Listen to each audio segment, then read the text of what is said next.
And there we go again for game number 2. Like the first it was delayed, then we had the power cut in the game.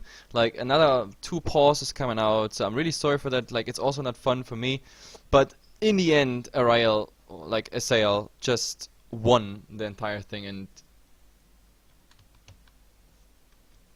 someone is asking, yes, there are only 2 games. But I have to update the score, because for some reason I always say Assail instead of Assail. I don't know why I do that, but apparently today I'm a bit confused as well. So Assail now coming up. Yes, now there we go. So in the draft we have Join Dota League Season 3 Division 2 Asia here. Bangladesh versus Singapore is the entire thing, and let's see what we got banned. We have the Panda, the Lycan being out, everything standard so far, the Doom and the Viper being in the first ban rotation. That's quite interesting, to be honest, because the Viper didn't do anything in the last game. Like he got knocked out all the time, just like that. And well, Death Prophet first pick for Assail, so there we have the push coming out.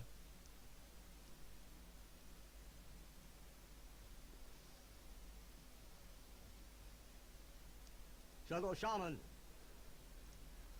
But let's see, officially the other game will start in 15 minutes and we're just here in the draft, so that's of course bad news. It's always bad news to have such a delay, but let's see where we are going here. And yep, Shadow Shaman and Razor is coming out. This time the Shadow Shaman on unQuenchables side, which gives them of course the potential to push, and also the Razor. Quite an interesting match of course for the mid, if he's gonna go mid. Then again, against the Death Prophet you don't get too much static link up. Death Prophet as such are relatively fast here, especially if he goes for the face boots first, and he can also be easily spammed out. The Crypt Swarm is not triggering the passive of the Razor, therefore you don't have any counter harass coming out there. And yep, I definitely like the pick. Razor could be interesting, especially when he then has the Arcanum Scepter going for the buildings as well. So that gives, yeah, some nice push potential in Razor's hand here, or in unQuenchables' hand in that way. So let's see, game number 2. Maybe we see a bit more active gameplay by the Bangladeshi guys. I would recommend it because they gave Assail just a lot of space. I have to say, like really a lot of space in the other game. You saw it, like sometimes we had like the Heroes of Assail farming 2 jungles plus 2 lanes, and that is just too much. You can't give your enemy team so much space, because regardless how much you do, as in ganks whatsoever, or even trying to contest Roshan, the other team is just getting automatically more gold, more experience, and if you do that for like 10 minutes, then you find yourself like 10k behind, as we saw it.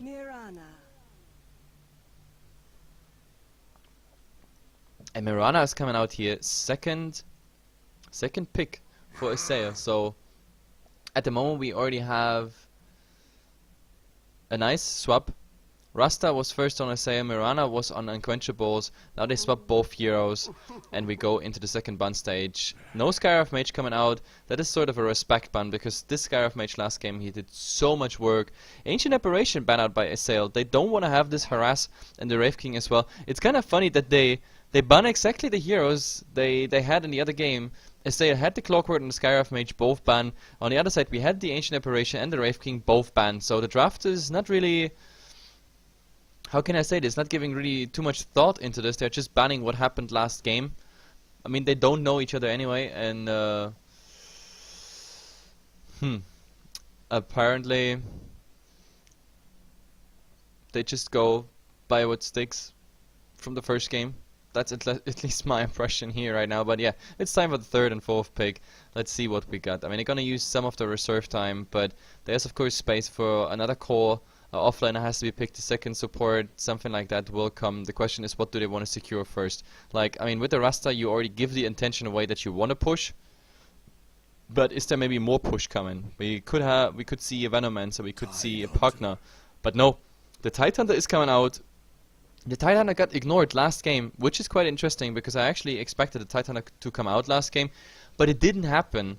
So no big Ravage, no nothing came out, and well, here we are. Tidehunter is there, and this time unQuenchables secure this. This is of course a good sign, because like so far Assail, they lack a huge ultimate for like all the disable. Right now we only have a silence and a stun. The bottom ulti maybe, but at least with that and with those bans we saw before, they get the combination here. Shadow Demon, Mirana, that's of course quite nice. That's a nice setup for the Mirana arrow. You can't ask for much more.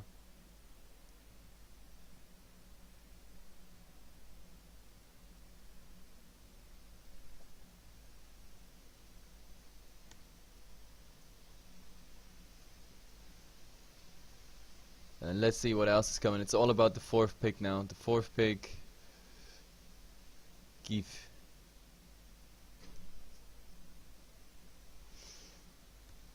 But no, they use a lot of their reserve time.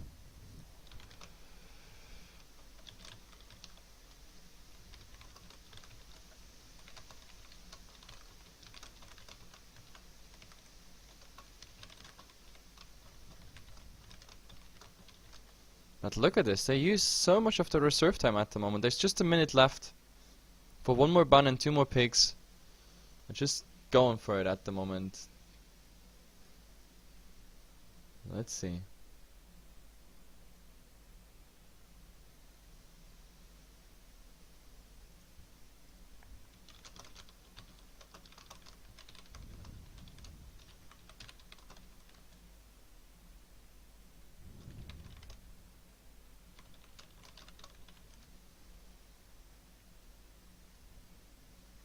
Just fixing some other problems on our other stream. They go online for the first time, our new Chinese pro team. And they have some hardware and software issues, so that's exactly what happens when our American casts, they're still sleeping. They're coming online later. Culture, like his PC is in the workshop at the moment getting repaired, and that leaves me with organizing and casting at the same time, which is sometimes not the easy thing to do.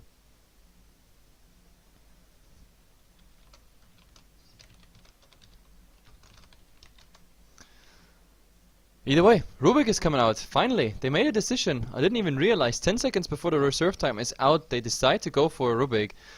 Pretty interesting if you get, of course, the Death Prophet Ultimate, because that is quite powerful on a Rubik. The only downside is, of course, the Rubik is not as tanky as a Death Prophet and later in the game.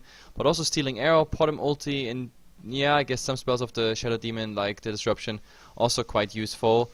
But overall, I guess, yeah, like a Rubik is always a nice, interesting way of picking, let's say it the least.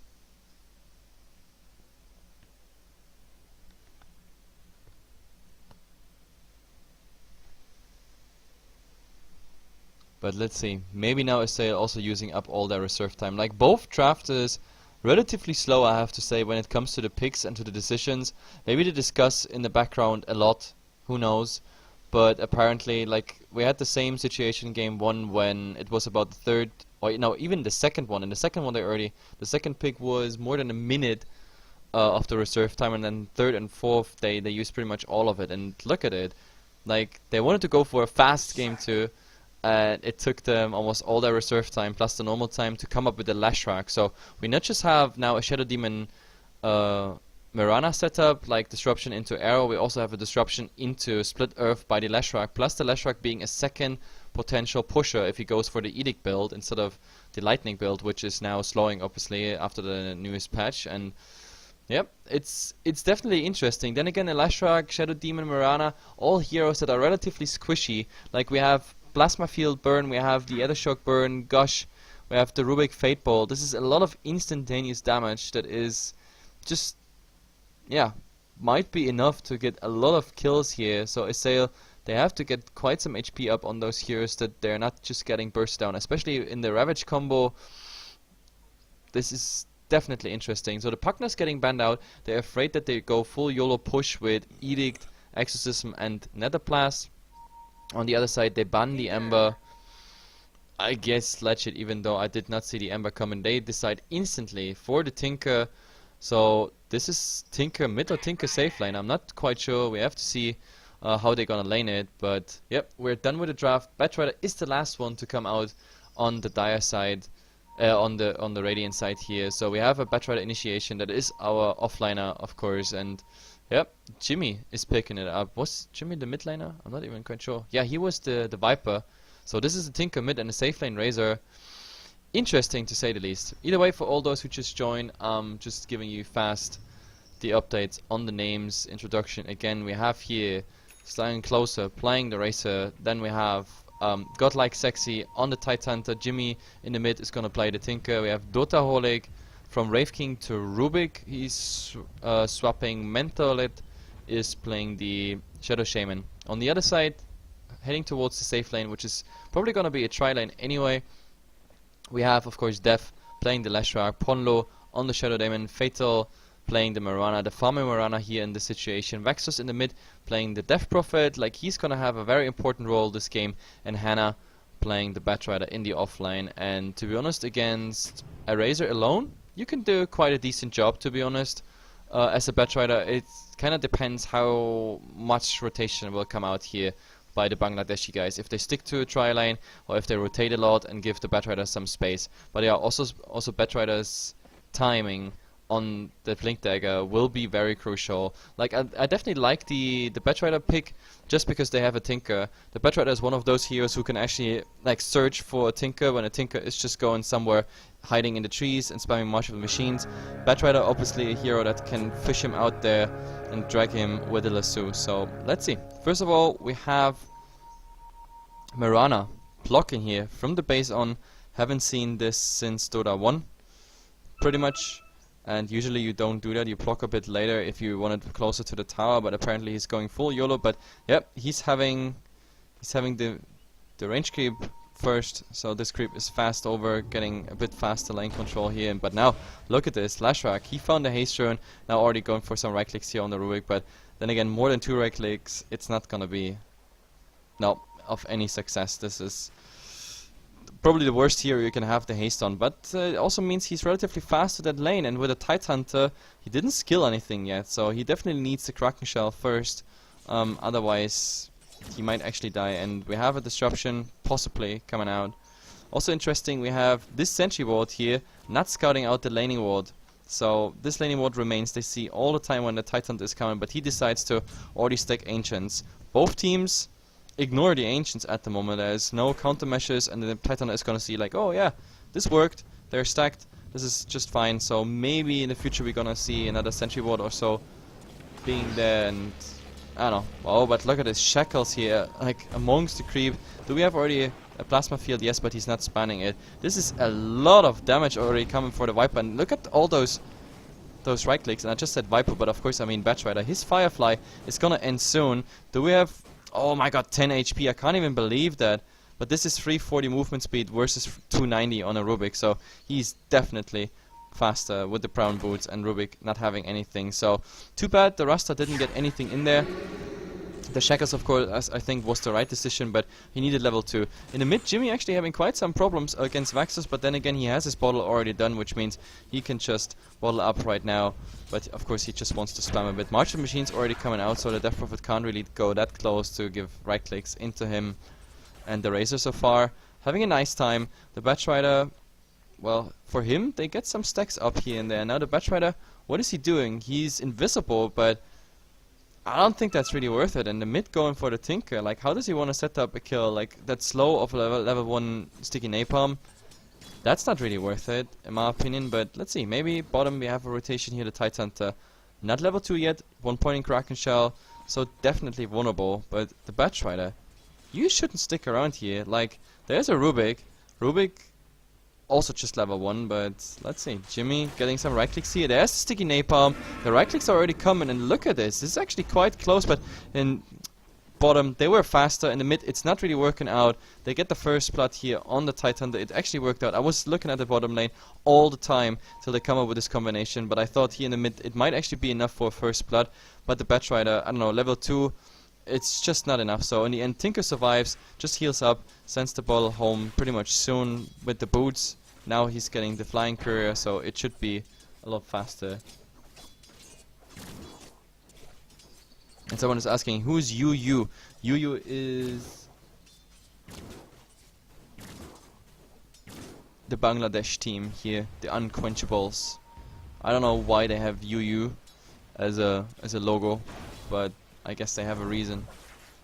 Either way, let's see. This tri lane so far, they secured the first blood, and actually, we had the Bangladeshi guys when it came to early game and roaming, like a really successful try line last game, but it wasn't enough. Assail was then still superior when it came to farming, getting the experience done, and especially the towers. But well, let's see. We have the first tower push, and yes, Edict is coming out, and well, Shadow Demon, I don't know what he wanted to do with that creep wave, just stalling some time. But yeah, this is a full Edict, plus right clicks coming on the tower. The tower way below 50%, so there's quite some damage here for 4 minutes into the tower. And there's also a new creep wave, Starstorm being used. They tank up the creeps at the moment, which is quite nice. Also going for just auto-hit right clicking, so they get rid of the creep wave really fast. And there is a rotation. The Rubik is coming in. But is that enough? There is the cliff, and they want to go for something. They want to go for a lot, but there is no gush coming. That's the biggest problem. So Fate Bolt just scaring it off in the end. I don't know. They can deny this tower, or can they? No, it won't be enough. It won't be enough. They should have let the siege engine just hit it one more time. So this is good news for the Trident here, because they have now the opportunity to easily come back at any point, because they can't stay there forever. Then again, we have the Batrider. He's farming now in the jungle. He actually did those 2 camps here that were stacked before, and he at least got his Tranquil Boots together, but only 155 gold on top of it. Now he's going back to the lane, just grabbing some XP, which is doing quite successfully. I mean, he's level 4 for his bad start, considering he had to go twice already back to the fountain. That's, I guess, a good outcome for him.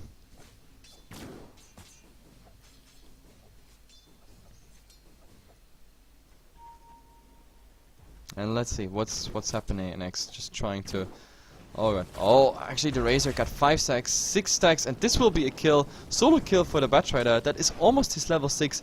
This is of course the best you can ask for. With this creep wave, he's gonna be level 6 and 500 bonus gold on top of it. But oh, in the mid there, the Shadow Demon is still on the attack of the tower, and the telekinesis is coming out. But now, Jimmy getting a lot of damage. Is there another crit spawn? No, just the right click coming out, but the bottle takes just helping him. So in the end, it is 2 down in the mid. The Lashrak and the Shadow Demon both dying here. The rotation of the supports, the Bangladeshi guys just having a blast here. That's really successful. Also, the Tide Hunter now pulling a triple stack here. Yes, this is gonna be a triple stack. They just spawn. It's the Thunder Hides, and they're coming. But let's see. I mean, now that they died, they're really low level, so they come fast back, respawn really fast. And this tower, it's gonna fall. 147. They don't even need Edict for that. They just need to go down. Who is getting the right click? Yes, Mirana. The last hit is going to her, and she needs it. I mean, Mirana starting with really low base damage as such, so Mirana always needs quite something to secure the damage then for later. But now we have a Tide Hunter being invisible. He still has no gush. That's the problem. So, well, but yeah, he's just revealing himself there. There's no point in going. There is just the Rasta. Is he gonna stack it? Gonna make it? Yeah, he's trying to make it a quadruple stack. Okay, more damage coming into the tower. Assail. I like that they focus on getting damage on the tower in at all cost, because that really brings them forward, and we saw that in the last game as well. But yeah, now that it's here a try lane again, sort of. I guess they just forced them out, but let's see when they go for this stack here. And actually, did it work out? Yes, it's a quadruple stack now. This is double golem, so well, at some point the Titan is gonna start farming it. At the moment, 2 points, Anchor Smash, 1 point, Kraken Shell. That's not quite enough, especially he has 1 point now in the Gush, so he needs at least 2 more levels to really efficiently farm this. But let's see. We have the Death Prophet missing some last hits because of the laser spam, and the Tinker with the March of the Machines build, which means we also might see, yeah, that he goes to this double point here. This is already a double stack, and of course you farm this one as well. If the timing is right, if you do it at 51 seconds, you stack those camps as well again, and this is a lot of gold, of course, incoming for him. So let's see how fast the Tinker is gonna be. So far he's doing quite well, because out of the lane there's Soaring, Bottle, Boots within 8 minutes, and now he just needs 1,100 gold to finish the BOT. So a very timely one here, I have to say. Let's see. If he's going for those Ancients, that would be already his BOTs, but I think the Ancients might be for the Tide Hunter. But yeah, I definitely like what the Bangladesh guys are doing here. It's definitely looking good.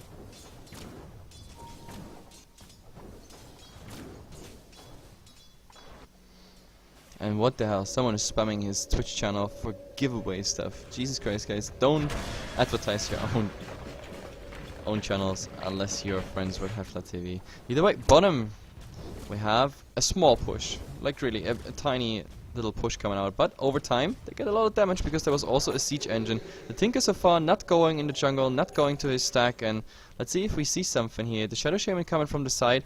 It might be interesting, but then again, you don't want to get caught by the disruption. Now, oh, the Lashrak was followed by the Razor here, but maybe we're gonna see some pressure on the tower. Unfortunately, Creep Wave is already dead, so nothing really happening here. We're 9 minutes in, swapping to net worth, and I'm still curious when the Tinker is gonna rotate into his jungle, because right now this is approximately 400 gold, and the other camp on top of it that should bring him to his BOTs, and the BOTs are important. If they come out at 10 minutes, that of course might be interesting. Oh, but there's the nice goal, the Batrider coming in. The first time we saw the combination with the lasso, and Tinker is going down. He should not have stayed mid. He should have just finished his BOTs when he can, but oh, look at this. Batrider wants to go for the Rubik, but now both of them are stunned. There is some rotation coming in from the side. Even another one. Shackles here. And is there anything coming? The Razor stealing a lot of damage, and yes, this should be enough. The other shock is just finishing the entire thing. It's a 1-1 trade after all, but Tinker versus a Batrider, a trade you can do for sure.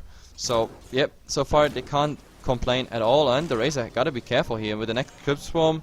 He would have gone down, but of course not enough movement speed on the Death Prophet here. He just wants to get that tower, which is, I guess, the right decision. And Tinker, does he actually head for those Ancients?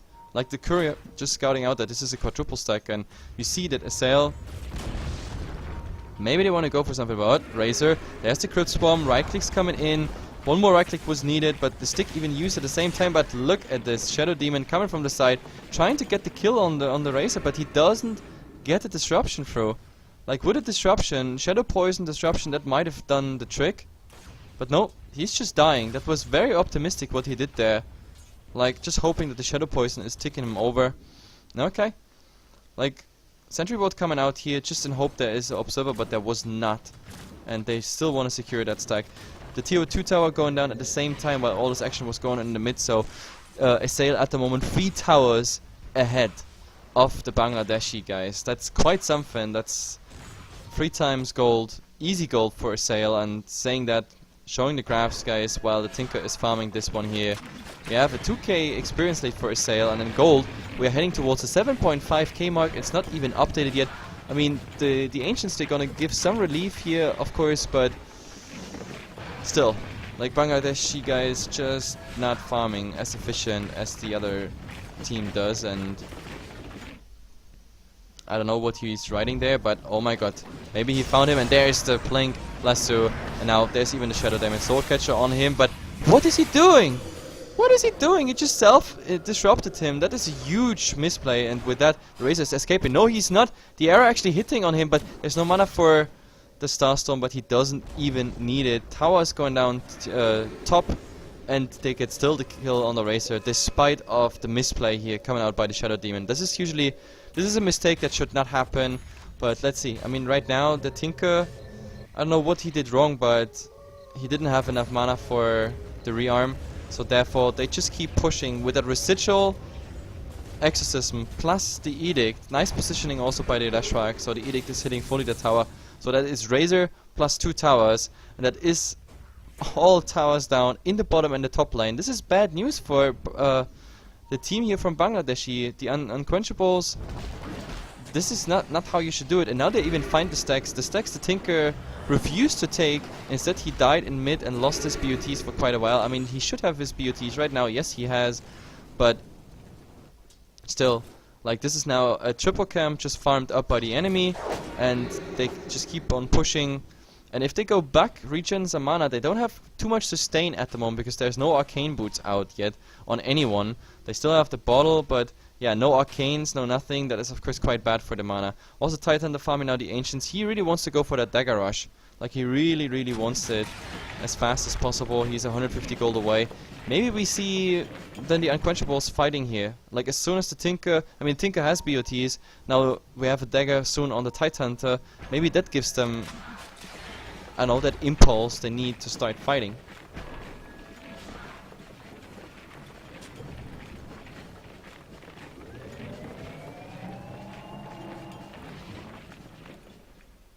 And don't ask for the score, guys. Just type !score. That brings you to it. I always keep it up to date. There's no point in asking. Just use the chat tools as they exist here. Easy. Anyway, 14 minutes in, and let's see what's the next step for Assail. At the moment we have a smoke coming out, or do we? Why are they all grouped up here in the mid? There is a smoke on the Rasta, but to be honest, they are grouping up on the tier 2 tower because they expect there is something coming, but oh, look at this. Death Prophet is here on the side, finished also Kiilstofte now, has an invisibility rune, and invisibility rune plus exorcism is the most deadliest thing ever. This is really, really bad news, but now let's see if Fatal comes here and finds a nice arrow. Oh, actually, they go here on the Rasta, and look at all the damage. Split Earth level 3, Edict, and of course the Crit Swarm, which is only level 3, which is quite interesting. He put Witchcraft over the Crit Swarm, level 4 Witchcraft and level 3 Crit Swarm.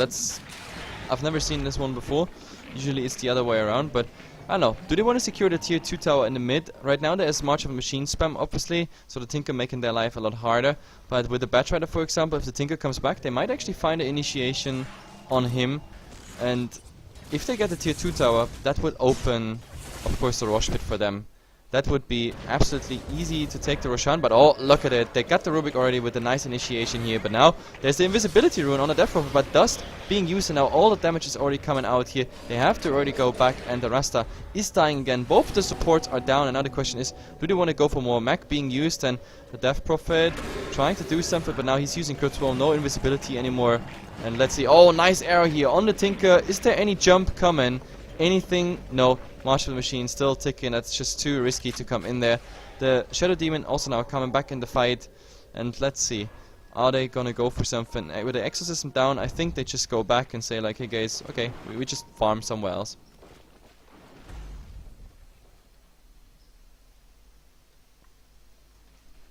And let's see, 50 minutes, like... It's pretty much like the last game. Like the Bangladeshi guys, like when it comes to items, farming and everything, they're not even that bad. But when it comes to like taking the initiative, smokings, anything like that, it's just not working out. Absolutely not working out at the moment. And well, let's see.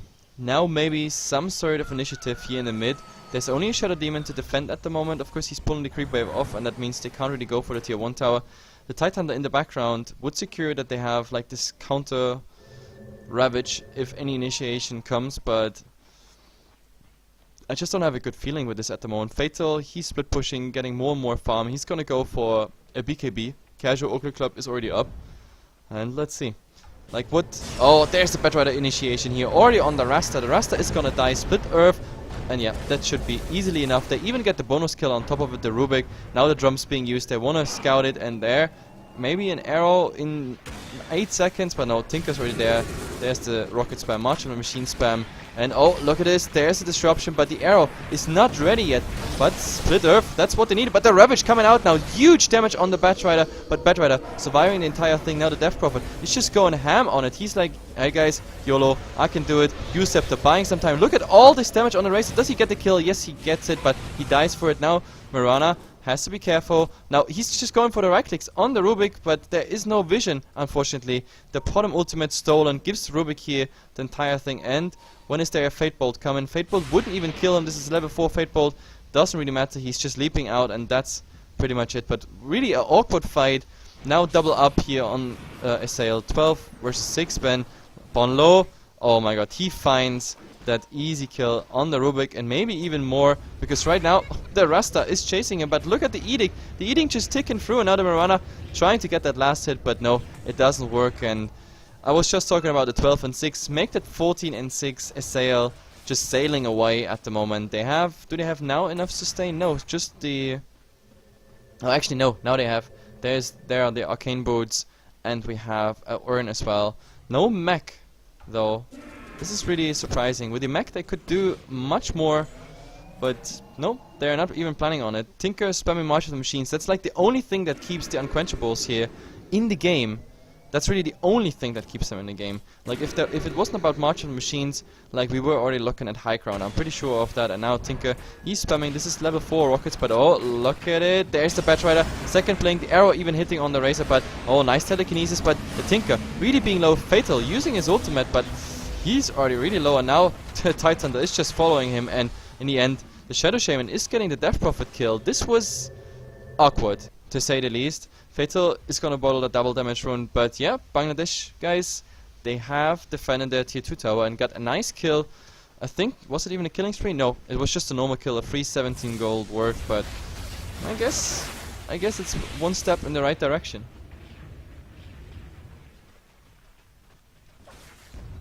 Let's see. Experience-wise, Assail still far ahead, 7.5k. When it comes to gold, 14k. That's a ton. Now, Master Weapon wards being used. Tinker's coming in, securing here the area, of course, with everything. But oh, someone actually interrupted there the TP, and now they're farming the wards. Like, this might even not be enough for the tier 1 tower, as it seems.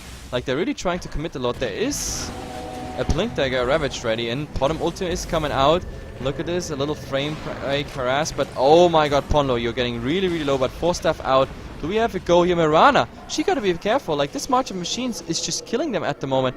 But we have the Exorcism coming out, Kiilstofte on him, but there's the Ravage. He gets the kill though, no Edict at the moment. Now the Edict comes out on a Titan that can't really do anything. Flame Break finishing off the entire thing. Rubik might be the next target, and look at this, there's no invisibility, no nothing, and this Exorcism will just finish it. And at the same time, we have a go here on the Rasta, but not quite enough yet. Ether Shock coming out, but wow, he still lives, but the Tinker is going down, and look at this Shadow Shaman, 60 HP. Do they have enough Flame Break? Scouting for something, but he went north, so he's the lone survivor, and that means tier 2 tower going down. Even though Assail, all of them super low. I mean, of course, the Death Prophet now being high HP again, just for the fact that the Exorcism came back in and they heal.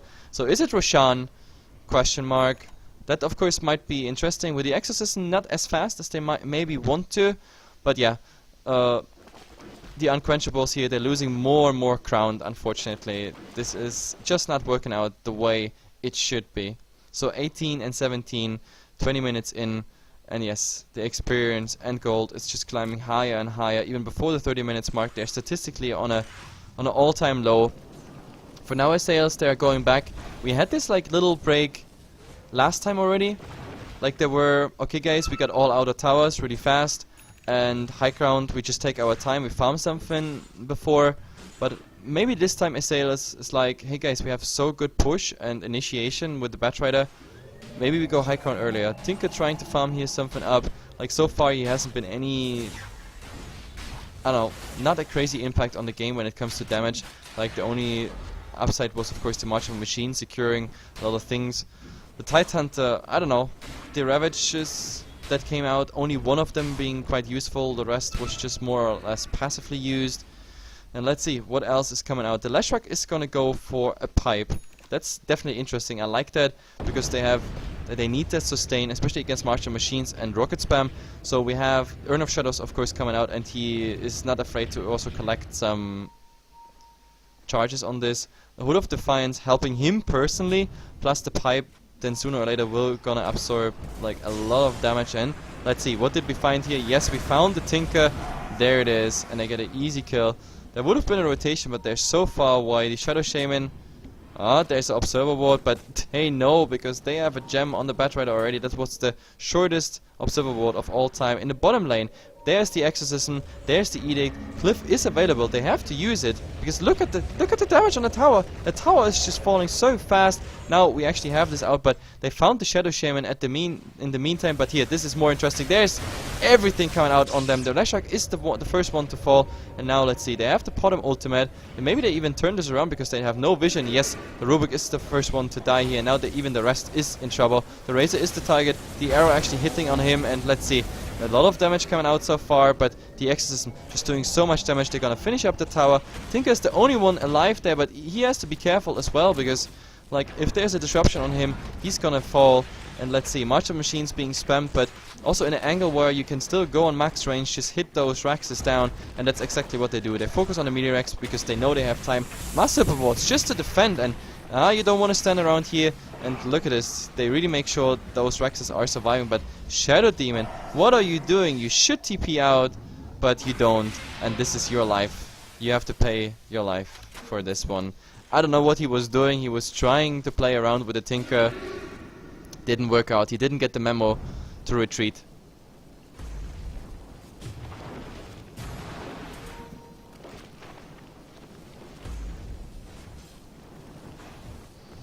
And let's see what else is coming. I mean, the Tinker now, of course, having some space, but still, 23 and 9. Like, it's not even funny anymore when we look at the graph. Like, 20k gold lead, that is just sick. And this is not just, of course, the kills. This is also explained by the towers. Like, so many towers are down, all outer towers, 1 tier 3. It wasn't this time enough for high ground and Rex. So, let's see. But, I mean, the Tinker at the moment, what are you trying to do, Tinker? There with the Mirana here, this is bad news. I mean, look at all the damage there, the arrow. But yeah, this one was easily seen. But the dewarding is going here by the Leshrac. Easy PC. So they get more and more map control. The only ward left here for the Dire side is this one. But this is not the best, obviously. But let's see. Maybe the Tinker can at least push the creep waves that far that they get some tower gold. I mean, they got finally 2 towers here. Top was the first one to fall. Then in the mid, this one followed up. But still, like 2 towers, that won't help you when you're that far behind in gold. That's the biggest problem at the moment.